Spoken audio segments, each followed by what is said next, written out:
So, Fiona, I want to talk about another aspect, if I might shift this a little bit, which is the human aspect. In addition to, well, we have this great equipment, how do we get it installed in people's homes? How do we encourage people to go into this industry?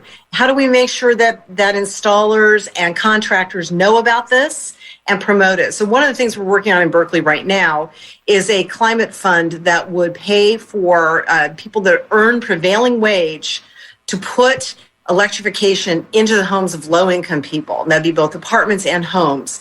And it's a win-win, but it's good for the environment because we're going to have this clean technology. It promotes the workforce that we need, and it helps homeowners and tenants who don't have a clue about this. What happens when your heater breaks, as mine does in the middle of winter, and you call a bunch of contractors? They say, I'm going to come in and put in a new gas heater. We need to work on the human part of this equation, not just the equipment part. And that's our next step, is to really focus on labor and on what the property owner knows and how they can understand the changes they can make in their own homes.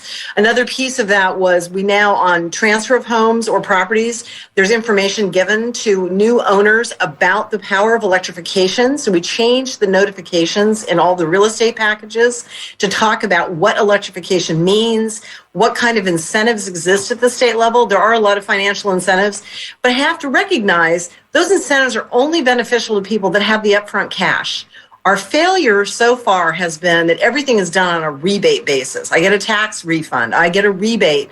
What I don't have, if I don't have the money in the first place, I can't do this. So this idea about this fund is to make that money available directly to the installers so that they can help install this equipment at the home level, and those folks won't have to worry about coming up with the upfront cash. That's been one of our biggest impediments. So I'm looking forward to that. I think doing that also will help bring down the price of these devices. There is a difference in price still at the beginning for the actual device, not for the hookup. The hookup is cheaper with electrical, but if you were to buy a gas heater versus an electric heat pump, the heat pump's going to probably be a little more expensive.